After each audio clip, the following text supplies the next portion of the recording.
এই বৃষ্টির ওয়েদারে সর্দি জ্বর প্রায় লেগেই আছে বন্ধুরা।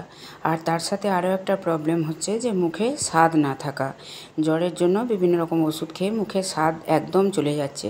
তো আজকে আমি এমন একটা রেসিপি নিয়ে এসে হাজির হলাম যে সর্দি জ্বরে মুখে স্বাদ আনতে কিন্তু অত্যন্ত উপাদেয় একটা রেসিপি। তো বাড়ির সামনে পুকুরে, অনেকেই দেখেছো বাড়ির সামনে পুকুরটা, তার চারাপোনা মাছ পেয়েছিলাম। সেই চারাপোনা মাছ দিয়ে স্বাস্থ্যকর একটা ঝোল রেসিপি তোমাদের আজকে শেয়ার করছি। তো দেখো, খুব ভালোভাবে কেটে ধুয়ে পরিষ্কার করে নিয়ে আমি লবণ হলুদ মাখিয়ে নিচ্ছি। খুব ভালোভাবে এপিট ওপিট করে মাখিয়ে নিতে হবে যাতে মাছের ভেতর অবধি লবণ পৌঁছয়। তো খুব ভালোভাবে মেখে নিয়ে দেখো, আমি কড়াইয়ের মধ্যে তেল আগে থেকেই গরম হতে বসিয়ে দিয়েছিলাম। এখন একটা একটা করে মাছগুলো আমি মচমচে করে ভেজে নেব। খুব ভালোভাবে উল্টে পাল্টে মাছগুলো আমি ভেজে নিচ্ছি। বলে রাখি বন্ধুরা, এখানে আমি 8 পিস মাছ নিয়েছি, তোমরা তোমাদের প্রয়োজন মতো মাছটা বাড়িয়ে বা কমিয়ে নেবে।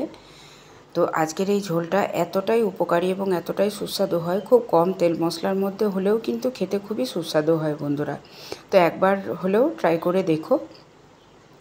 আর দেখো, এরকম পাতলা পাতলা স্লাইস করে আমি আলু নিয়ে নিয়েছি। আলুটা অপশনাল, তোমরা চাইলে আলুটা নাও দিতে পারো, শুধু মাছ দিয়েই ঝোলটা বানাতে পারো, বা আলুর জায়গায় অন্য কোনো সবজিও তোমরা অ্যাড করতে পারো। আর দেখো, এখানে যে মশলাটা আমি করে রেখেছি সেটা বলে রাখি, শুধুমাত্র 1/2 ইঞ্চি আদা, ছোটো মাঝারি সাইজের একটা পেঁয়াজ, আর কয়েকটা কাঁচা লঙ্কা, আর 1/2 চামচ মতো জিরে, ব্যাস, আর অন্য কিচ্ছু না। আদা, পেঁয়াজ আর জিরে আর কাঁচা লঙ্কা একসাথে মিক্সির মধ্যে আমি পেস্ট করে রেখেছিলাম।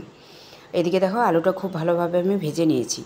তো বন্ধুরা, যেটা বলছিলাম, আলুর জায়গায় বা আলুর সাথে তোমরা কাঁচা কলা পেঁপে থাকলেও কিন্তু অবশ্যই দিতে পারো। আমার কাছে ছিল না তাই আমি দিলাম না, থাকলে আমিও দিতাম। তো তোমরা আলু, কাঁচা কলা পেঁপে দিয়েও চারা মাছের এই ঝোলটা বানিয়ে খেয়ে দেখতে পারো, দুর্দান্ত লাগে। তো আলু এবং লবণ হলুদ দিয়ে মশলাটা খুব ভালোভাবে আমি কষিয়ে নিচ্ছি। কষাতে কষাতে দিয়ে দিলাম মাঝারি সাইজের একটা টমেটোর। তো টমেটোটা দিয়ে খুব ভালোভাবে আমি কষিয়ে নিচ্ছি।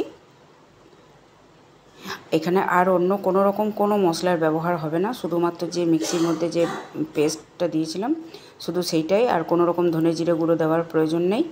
তো খুব ভালোভাবে কষিয়ে নিয়ে আমি এর মধ্যে দিয়ে দেবো জল। আর জলটা অবশ্যই বুঝে নিয়ে দেবে, কেননা এই ঝোলটা কিন্তু খেতে দারুণ লাগে। ঝোলটা একটু বেশি করেই করবে, তাহলে চুমুক দিয়ে খেলে কিন্তু মুখে স্বাদ অনেকটা ফিরবে, আর ঝোলটা অনেক উপকারীও। তো দেখো, একটু বেশি করেই জল আমি এর মধ্যে দিয়ে দিলাম। আর একটা এখানে বলে রাখি কথা, যে এখানে আমার কাছে কচি কচি ভেন্ডি ছিল, তো আমি সেগুলো এখানে আমি ধুয়ে পরিষ্কার করে দিয়ে দিলাম। আর একদম গোটা গোটাই দিয়ে দিচ্ছি বন্ধুরা, আগা মাথা কিচ্ছু বাদ দেওয়ার দরকার নেই। গোটা গোটা ভেন্ডি এই ঝোলের মধ্যে আমি ফেলে দিলাম। আর আগা মাথা যদি বাদ দিয়ে দাও তাহলে কিন্তু ভেন্ডির যে স্লিপারি যে অবস্থাটা সেটা কিন্তু ঝোলের মধ্যে মিশে যাবে, ভালো লাগবে না। গোটা গোটা দিলে কিন্তু খেতে খুব ভালো লাগবে। তো দেখো, ঝোল আলু ভেন্ডি খুব ভালোভাবে রেডি হয়ে গেছে। ভেন্ডি আলু খুব ভালোভাবে সেদ্ধ হয়ে গেছে। আমি 10 মিনিট মতো কম আঁচে আমি বসিয়ে রেখেছিলাম। দেখিয়ে দিচ্ছি তোমাদেরকে, দেখো আলুটা একদম নরম হয়ে গেছে। এখন এর মধ্যে আমি যে মাছগুলো ভেজে রেখেছিলাম সেগুলো আমি দিয়ে দিলাম। মাছগুলো দিয়ে আবার একটু সামান্য জল দিয়ে খুব ভালোভাবে ফুটিয়ে নিলে একদম রেডি হয়ে যাবে চারাপোনা দিয়ে আলু ভেন্ডি দিয়ে মাছের এই পাতলা ঝোল। গরম ভাতের সাথে দুর্দান্ত তো লাগবেই, মুখে স্বাদও ফিরবে।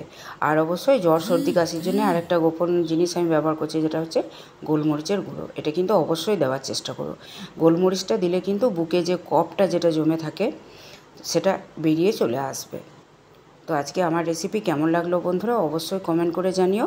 ফিরে আসছি আবার অন্য কোনো দিন অন্য কোনো জিভে জল আনা রেসিপি নিয়ে। সবাই ভালো থেকো, সুস্থ থেকো। পুজো সবার কেমন কাটলো অবশ্যই কমেন্ট করে জানিও। আমার তো বন্ধুরা সবই জানো, বাড়ির দুর্গাপুজো, তাই সেরকমভাবে ভিডিও আনতে পারছিলাম না, ক্ষমা চেয়ে নিচ্ছি। আবার আগের মতো ভিডিও আসবে। সবাইকে টাটা, সবাই ভালো থেকো।